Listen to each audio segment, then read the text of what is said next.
crime. What used to be called the mafia is now called the government. What used to be called the boss is now called the county mayor. The bookkeeper? He is now the county and state treasurer. The hideout is now simply a municipal corporation, which is the proper name for counties, towns, boroughs, and cities. The lower turf bosses, each with their own boundaries or districts in which they conduct their own organized crime, are now the mayors of individual cities and townships, and they must give a certain percentage of their take to the county, to the state, and to the federal government.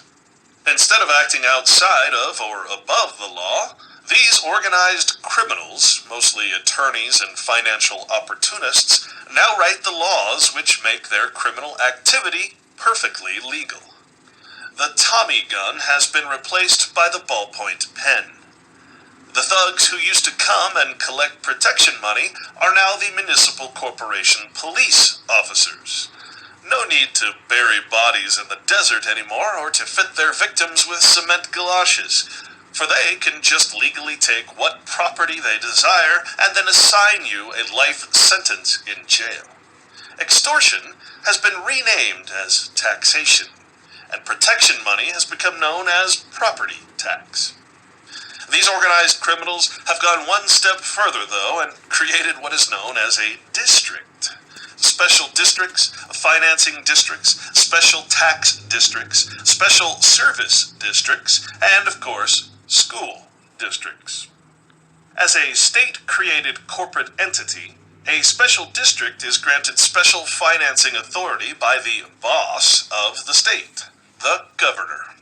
In other words, it is granted the special authority to create new taxation or protection money. Generally, the new tax created is called a property tax and can be designated for many, many different services, all offered at the barrel of a gun. The latest trick, though, is to create a fee, for which all property owners and business owners must pay to continue to receive these forced services.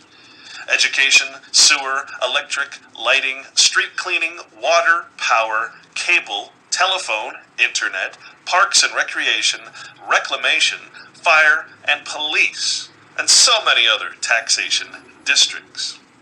These districts are stackable, meaning that you can actually live in 10, 20, or even 100 different taxation districts, from federal to state to local, meaning county and city, and have to pay a fee or tax for each service provided by each different district. While this would have surely caused a gang war before organized crime became legal, now it is simply a matter of collective, mutually beneficial taxation that is divided between gangs and their bosses, or mayors. If you, the people, do not or cannot pay these fees for all of these individual districts, the district boss then reports you to the county boss, who reports you to the state boss, who has the authority from the federal bosses to allow the bookkeeper, the state and county treasurer, to attach that fee to your property tax.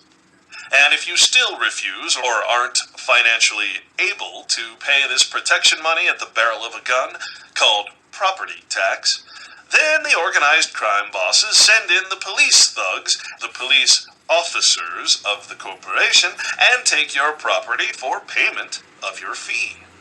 And for business owners, they take away your permission, your license, to do business in the county or state. Once a man puts on a uniform with a municipal badge, he becomes not a police man, but a police officer, representing the interests of and enforcing the city, county, state, and federal codes for which these governments falsely call law.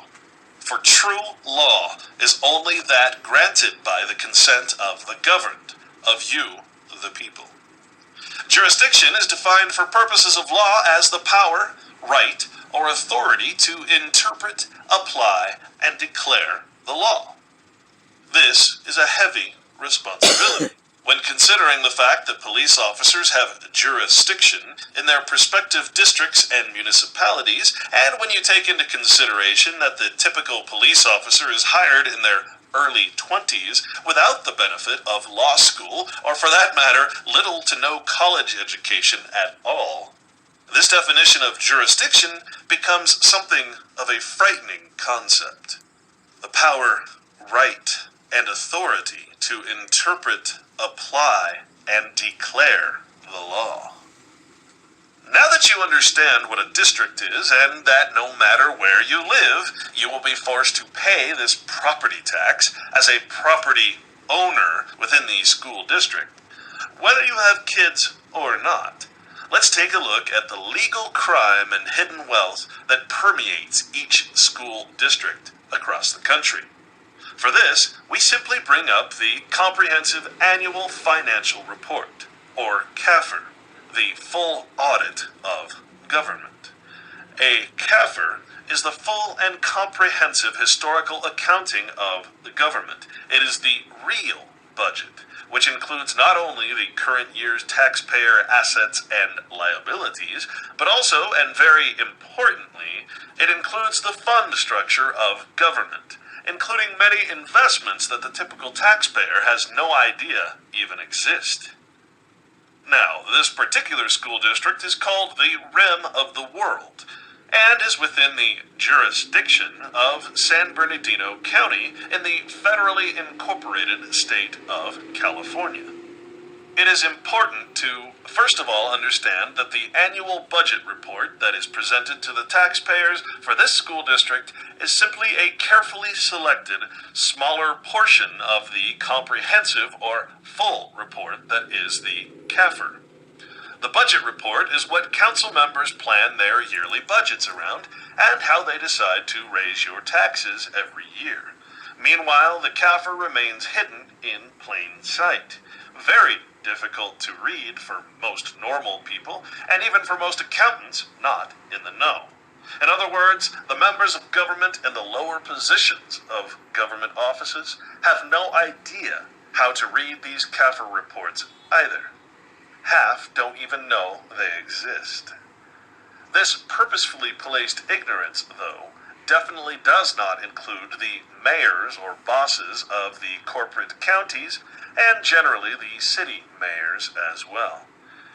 Thus, many of the investments, funds, and other organized legal criminal activity that exists within the district is never seen in the limited yearly and quarterly budget report that is selectively presented to the people and to many in the councils.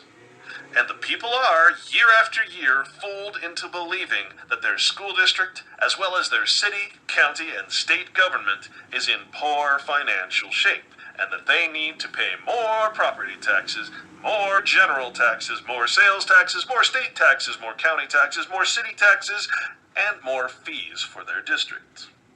Of course, this is not even close to being the truth. Without further ado, let's have a look at this small school district, one of 58 school districts in the state of California. While the Comprehensive Annual Financial Report is a requirement of federal law to be completed every fiscal year and posted for public view, it is not necessarily easy to find, and next to impossible to read. I got lucky with this one, as the council just happened to photocopy the report in its minutes for its meeting of January of 2011. A Google search turned up a 2008 report as well. Here we see the board agenda item on January 20th, 2011, where the Rim of the World School District Board of Directors have approved the funding of the CAFR report, referred to here as the audit report.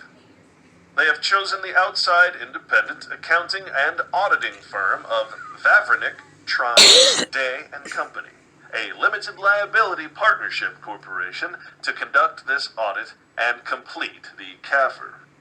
And we see here that Education Code 41020 requires each school district to contract with a public accountant or certified public accountant to complete an audit of each district's financial records, ensuring compliance with federal and state accounting, reporting, and operating practices.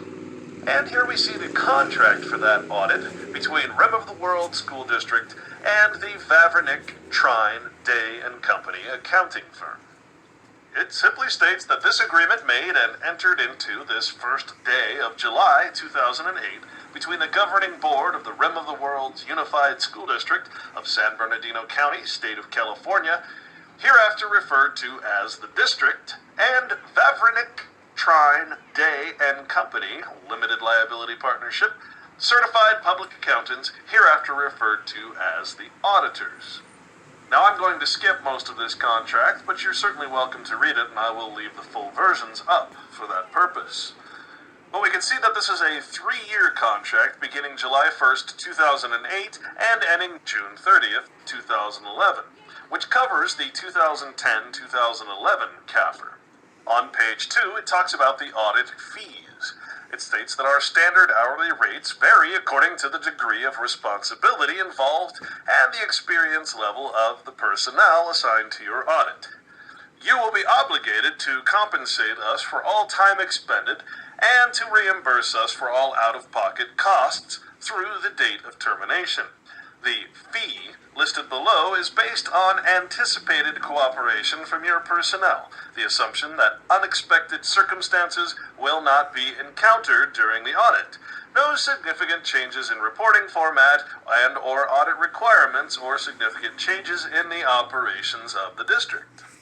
So no matter what, the maximum annual fee for auditing services under the terms of this contract shall be $30,000 for the year ended June 30th, 2009, $30,000 for the year ending June 30th, 2010, and $32,000 for the year ending June 30th, 2011. For personal services, with the exception that there might be additional auditing services, and you can read what those are here.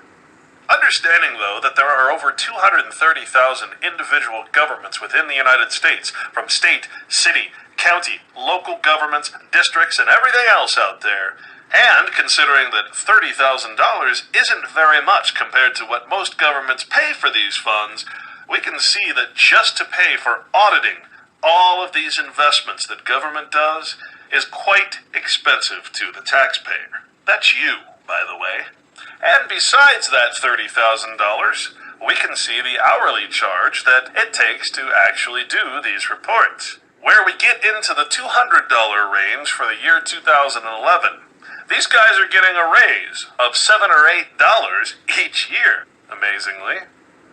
But even for the paraprofessional, meaning a paralegal or a grunt, we're paying $74 an hour. That's a lot more money than some taxpayers get paid in a whole day. Oh, and of course, auditors shall be reimbursed for travel. And of course, the government then gives up its rights to take this company to court in case something happens by agreeing to something called arbitration, meaning that each party, the government and the accounting firm, is giving up the right to have the dispute decided in a court of law before a judge or jury, and instead are accepting the use of a arbitrator for the resolution of any problem. So the government's actually giving up its own right to use its own court system in the case that there's a problem with this auditing firm. Why? Why would you do that? Unless you're conducting legal crime, this wouldn't make sense. Now, it is important to understand that these auditors are not specifically there to offer an opinion on the way that this school district conducts its business, but rather to simply verify its accuracy in reporting according to federal and state codes, as well as to recommend ways to improve future accuracy in reporting. It is even more important to understand that these independent auditing companies are only allowed the privilege of auditing these CAFR reports as long as they are part of the organized criminal activity that they are auditing. In other words, They would not be in business as the bookkeepers and auditors of this legal government crime circuit, the legal mob, unless they keep the open secret of government funds to themselves. For, just as the government can take away your property and business license at any time it sees fit under its jurisdiction when you don't pay your protection money, so too can government take away the incorporated limited liability status and revoke these auditing privileges from these cooperative accounting firms. And that is the real story behind this organized crime called government. It is a collective, uniformly and mutually beneficial organized corporate mob, with its gangsters in every facet of government contributing cooperatively to this cover-up, from media outlets to political campaigns and everything in between.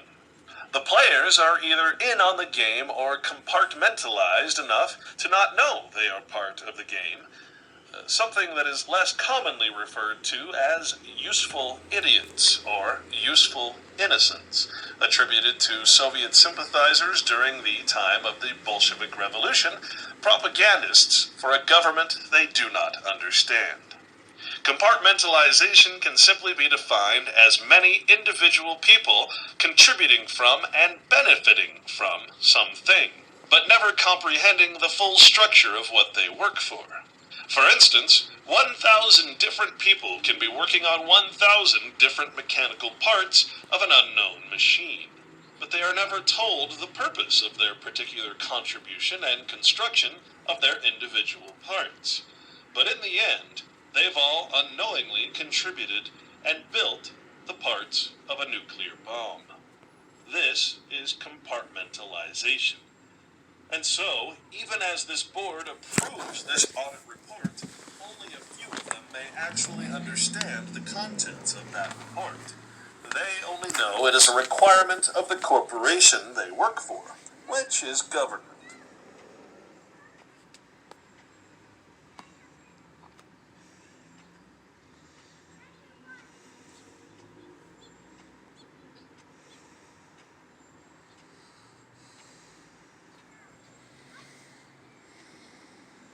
To offer an opinion on the way that this school district conducts its business, but rather to simply verify its accuracy in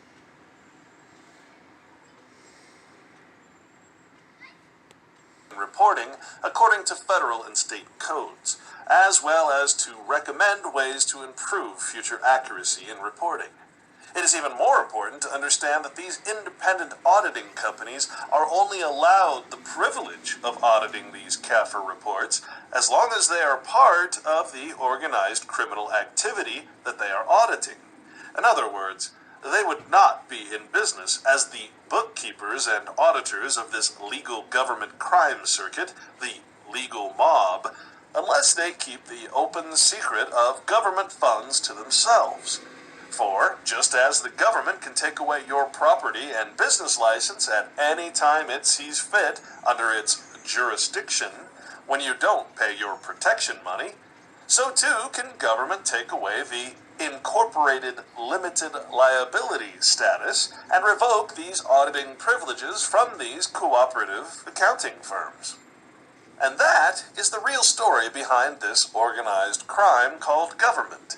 It is a collective, uniformly and mutually beneficial organized corporate mob, with its gangsters in every facet of government contributing cooperatively to this cover-up, from media outlets to political campaigns and everything in between. The players are either in on the game or compartmentalized enough to not know they are part of the game, something that is less commonly referred to as useful idiots or useful innocents, attributed to Soviet sympathizers during the time of the Bolshevik Revolution, propagandists for a government they do not understand. Compartmentalization can simply be defined as many individual people contributing from and benefiting from something, but never comprehending the full structure of what they work for. For instance, 1,000 different people can be working on 1,000 different mechanical parts of an unknown machine, but they are never told the purpose of their particular contribution and construction of their individual parts. But in the end, they've all unknowingly contributed and built the parts of a nuclear bomb. This is compartmentalization. And so, even as this board approves this audit report, only a few of them may actually understand the contents of that report. They only know it is a requirement of the corporation they work for, which is government. Now, that's what I call sheep people news.